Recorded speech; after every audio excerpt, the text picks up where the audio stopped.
Hello everyone, welcome to the new video of stories, anecdotes for UPSC essay paper. So in this video, we will be talking about what is the aim of a real education, what is the aim of an authentic education.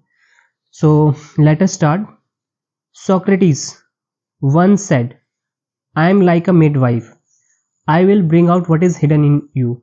Midwife वो होती हैं जो दाई होती हैं, जो delivery में मदद करती हैं, राइट. सो एजुकेशन के बारे में ये जो लाइन है बहुत अच्छे से फिट बैठती है. So this is a tremendously apt definition of education. I am like a midwife, I will bring out what is hidden in you.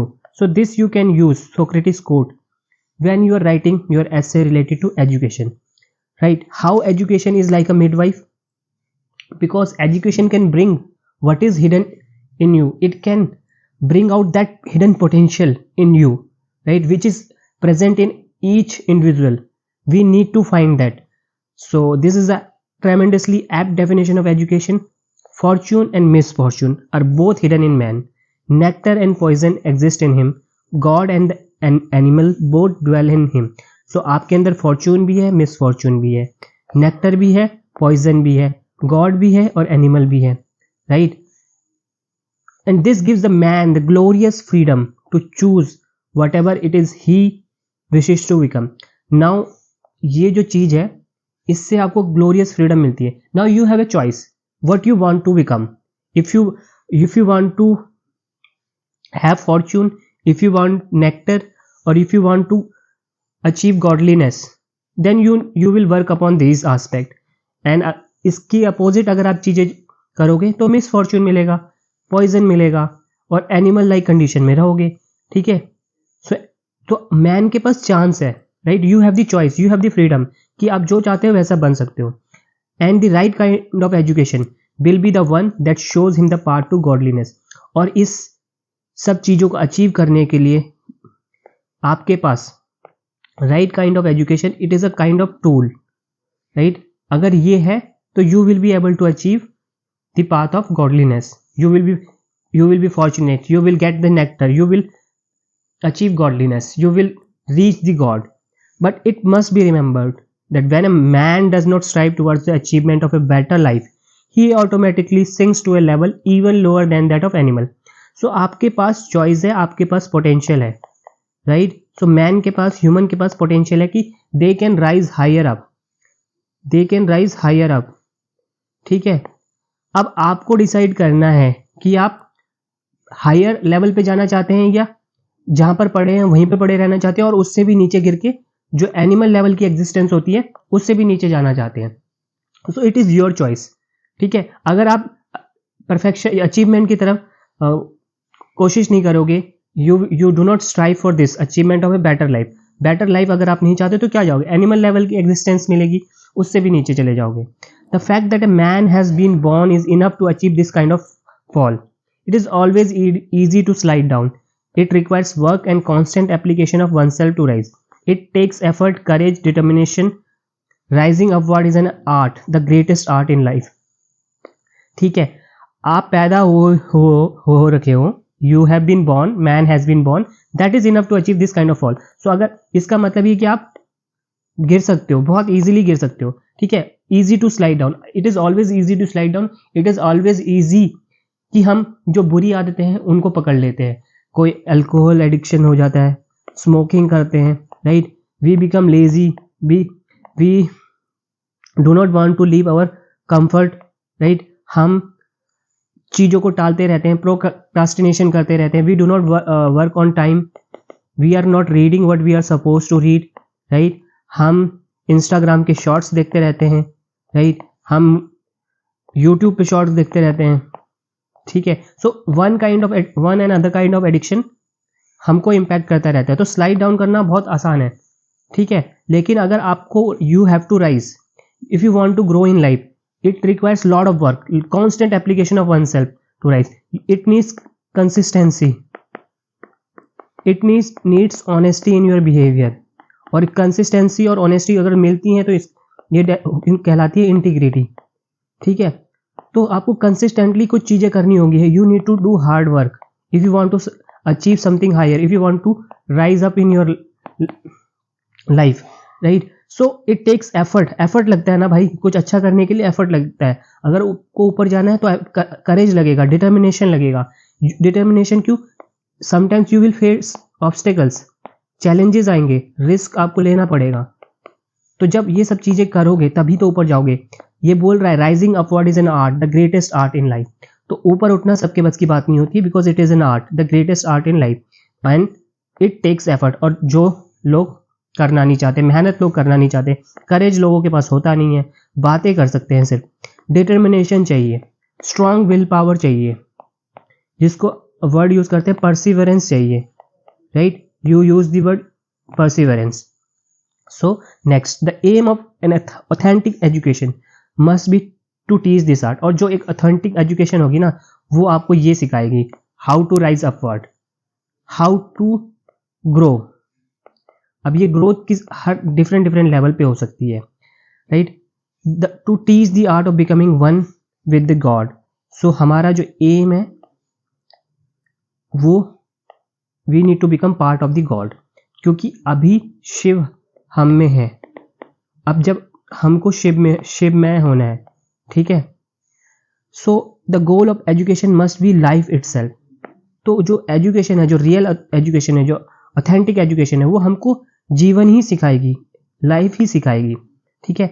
It is not merely providing instruction in how to earn a livelihood. Simply livelihood नहीं कि हमने कुछ course कर लिया, BSc, MSc, BTech, MTech, MBA, IIT graduate है, right? और हमको एक अच्छा जॉब मिल गया है, राइट? लाइवलीहुड पे फोकस नहीं होगा. जो ऑथेंटिक एजुकेशन है, जो ऑथेंटिक एजुकेशन है, वो हमको लाइफ के बारे में ही सिखाएगी कि लाइफ क्या है.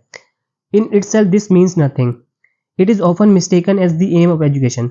सो नौकरी पाना, नौकरी दिलाना, लाइवलीहुड सिक्योर करना, it is not the only aim, और it is often mistaken as the aim of education. The means of a man's livelihood is only the existence of his body.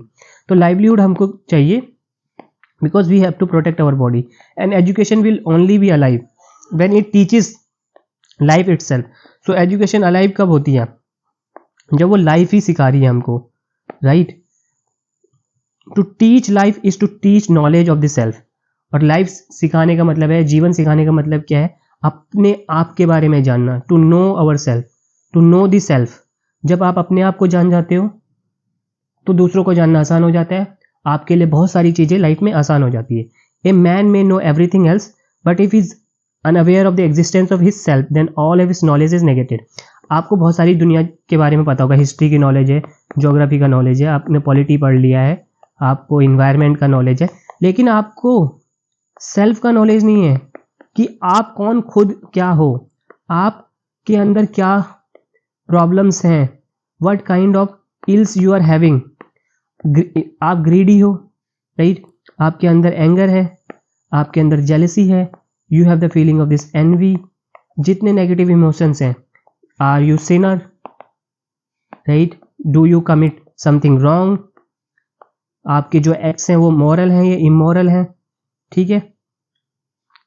तो वो सब चीजें आप कर रहे हो, तो ऐसी नॉलेज का, ऐसी एजुकेशन को कोई मतलब नहीं है. Of what use is knowledge that does not have the self as its center. ऐसी नॉलेज का क्या मतलब है जिसके सेंटर में सेल्फ ना हो. सेल्फ, क्योंकि सेल्फ को जानना ही सबसे इंपॉर्टेंट काम है लाइफ में.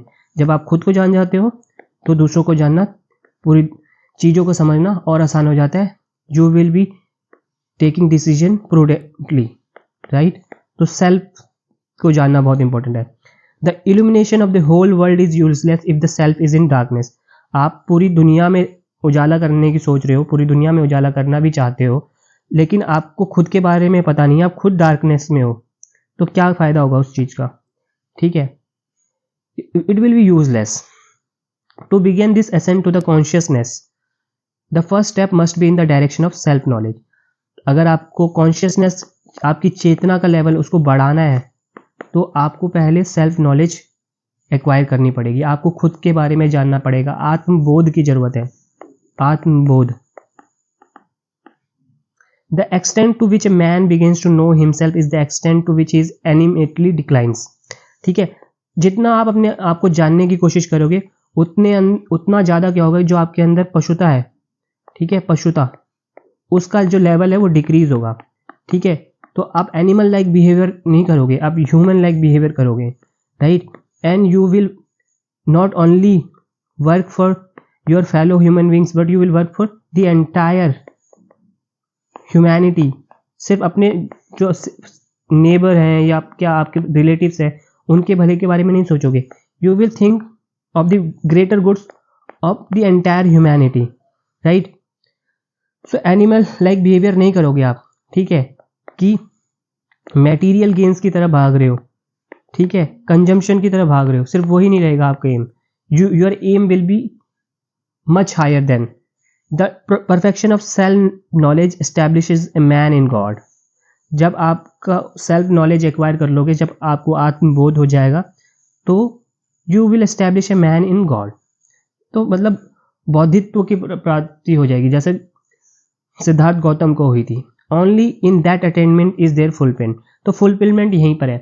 आपको लगता है कि आपने बड़ी कार खरीद ली, आपने 3 BHK 4 BHK जो भी है मेट्रो सिटीज़ में एक रखा है आपके पास, ठीक है, उससे भी फुलफिलमेंट नहीं मिल पाता है, क्योंकि हैप्पीनेस तो जब मिलेगी ना, जब क्या होगा, जब फुलफिल एकदम बिल्कुल आप इन सब चीज़ों से ऊपर उठ चुके हो।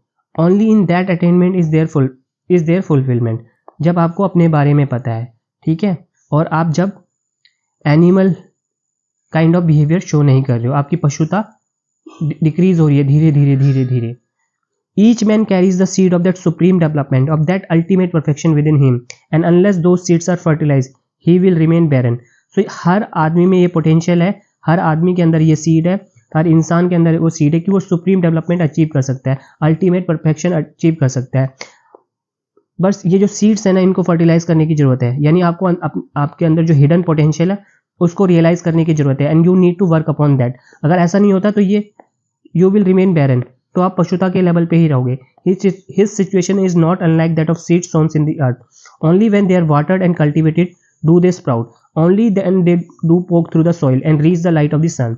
And the sense of anxiousness, the feeling of restlessness that exist between the sowing and the harvest is an excellent sign, because only after restlessness can there be a peace, and education can intensify sharpen this wonderful time of restlessness in young people, right।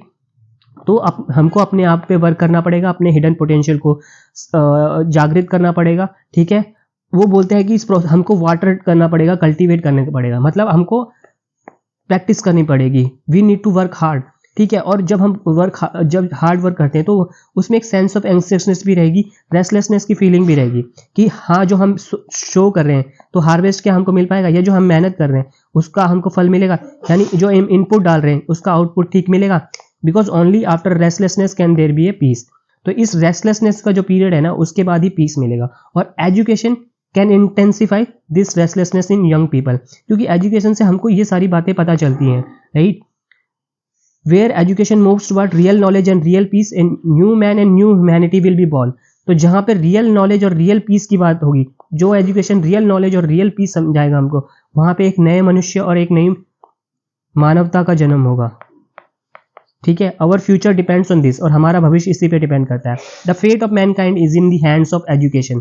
सो पूरी मानवता का जो fate है ना, भविष्य, it is in the hands of education. If man is to be saved from himself, it is essential that he be reshaped and recreated. अगर आदमी को आदमी से ही बचाना है तो उसको रीशेप होना पड़ेगा, रिक्रिएट होना पड़ेगा। देखो अभी जैसे हमास और इजराइल के बीच में कन्फ्लिक्ट हो रहा है, तो क्या कर रहा है, आदमी आदमी को ही मार रहा है ना। ये रशिया यूक्रेन वॉर हो रहा है, उसमें क्या हो रहा है, आदमी आदमी को मार रहा है, ठीक है। हम यहाँ जो मर्डर होते हैं, रॉबरी होती है, तो उसमें क्या हो रहा है, आदमी आदमी को ही दुखी कर रहा है, राइट। तो हमको रियल नॉलेज चाहिए, ऑथेंटिक नॉलेज चाहिए, रियल पीस चाहिए। तो इस तरीके की एजुकेशन चाहिए जिससे एक नया जो मानव है वो जन्म ले, एक नई मानवता जन्म ले, ठीक है। और जब ऐसा होगा तब आदमी को आदमी से बचाया जा सकता है। उसके लिए उसको रीशेप होना पड़ेगा, रिक्रिएट करना पड़ेगा उसको हमें। If this does not happen the animal in man will destroy him. तो जैसे पहले भी बोला था, हर इंसान के अंदर जानवर भी होता है और हर इंसान के अंदर गॉड भी होता है। तो आप किसको जगाना चाहते हो, हर इंसान के अंदर राम भी होता है और रावण भी होता है। आप किसको इन्वोक करना चाहते हो, जिसको भी इन्वोक करोगे उसी के अकॉर्डिंग आपका फ्यूचर डिपेंड करेगा। अगर आपने एनिमल को इन्वोक किया है तो it will destroy you. The only escape from this nightmare is for mankind to establish itself in God, right? So ये जो एजुकेशन वाला वीडियो है इसमें से you can extract lot of good statement, right? और ये सोक्रेटिस की जो कोट है इसको यूज कर सकते हो। ये सब fortune, misfortune, nectar, poison, you can use all of this in your essay paper, right? Education से रिलेटेड टॉपिक यूपीएससी बार बार पूछता है, राइट? उसका एग्जैक्ट वर्डिंग डिफरेंट होता है but theme kind of same रहता है and you can always use it, ठीक है? आपको ये पता नहीं कि बुद्धा एजुकेशन के बारे में क्या बोलते हैं, गांधी एजुकेशन के बारे में what Gandhi is saying, what this man Rabindranath Tagore is saying, what other person is saying about education. You should have the different quotes related to education, क्योंकि education से related ऐसे बार बार पूछते हैं। देखो कुछ टॉपिक है, restructuring of Indian education system, literacy is growing very fast but there is no corresponding growth in education, privatization of higher education, education for all campaign in India, is an egalitarian society possible by educating the masses, is the growing level of competition good for the youth, destiny of a nation is shaped in its classroom, education without values as useful as it is seems rather to make a man more clever devil, education is what remains after one has forgotten what one has learned in the school। 2023 ये recent फिर से education से पूछा। अभी ये topic है self education is life long curiosity, और इसमें भी हम इस वाले में भी हम सेल्फ नॉलेज की बात कर रहे थे, ठीक है? तो ये टॉपिक है, इस टॉपिक पे आप यू कैन ब्रेनस्टॉर्म कि क्या क्या लिख सकते हो और इसमें से क्या क्या पॉइंट एक्सट्रैक्ट कर सकते हो, राइट? सो ब्रेनस्टॉर्मिंग करो, ठीक है? और ये इस तरीके के जो जार्गनाइज्ड वर्ड्स हैं, कोड्स हैं, ठीक है, वो आपकी हेल्प करेंगे and I will try to bring more such videos in the future. So please do comment, do share it, ठीक है? Because this initiative is definitely going to help lot of aspirant as far as UPSC essay paper is concern. बिकॉज जो common बातें होती हैं, गांधी जी ने क्या बोल दिया या, ठीक है, कॉमन चीजें हम सबको पता होती हैं और वही लिखते हैं। तो एग्जामिनर जो एक ऐसे चेक कर रहा है, examiner he also need some new thing, कुछ नई चीज पता चले उसको, कुछ नए स्टेटमेंट्स उसको पढ़ने को मिले, कुछ नए कोर्स उसको पढ़ने को मिले। तो वो कैसे होगा? जब हम एक बढ़िया सोर्स पकड़ेंगे, बढ़िया सोर्स, ये न्यूज़पेपर आर्टिकल एंड ऑल, इससे एनेक्डोट स्टोरीज हम कलेक्ट करेंगे, डिफरेंट हम अपना वोकैब इंप्रूव करेंगे। सो कुछ जब उसे नया मिलेगा, कुछ फ्रेश मिलेगा जो उसको हर कॉपी में दिखने को नहीं मिलेगा, कुछ कुछ कॉपीज में उसको देखने को मिलेगा जो इनोवेटिव है, क्रिएटिव है, राइट? तो हर कोई, आप में से जितने भी एस्पिरेंट्स हैं, हर कोई डीपीएस का नहीं है या बहुत बढ़िया बढ़िया स्कूल से नहीं पढ़ा है, लाइक सबका डिफरेंट डिफरेंट लेवल होता है। तो हम अगर गवर्नमेंट स्कूल से पढ़े हुए हैं या हमारा एजुकेशनल बैकग्राउंड उतना अच्छा नहीं है, तो हमको ये सब चीज़ें करनी पड़ेंगी। We need to read newspaper, we need to practice as much as we can, क्योंकि हमारा कंपटीशन उन लोगों से भी है जिनको पहले से, जिनके पास सोशल कैपिटल है। पियरे बोर्डियो बोलता है ना कि सोशल कैपिटल डिसाइड कि आपका फ्यूचर क्या होगा, ठीक है? वो बोलता है कि इन बच्चों के पास कोड होता है जिससे वो मैसेजेस को इजीली समझ लेते हैं। तो आपके पास वो कोड नहीं है, तो आपको वो कोड एक्वायर करना है, right? And this stories anecdotes initiative is a step in that direction only, right? So इसको करोगे तो definitely you will not be scoring low in your essay paper, क्योंकि पर्सनली मैंने भी ऐसे किया है, यूज किया है। So I got a respectable score in essay paper when most of the people or many people they scored less. So this is all for this video. Keep learning, keep practicing all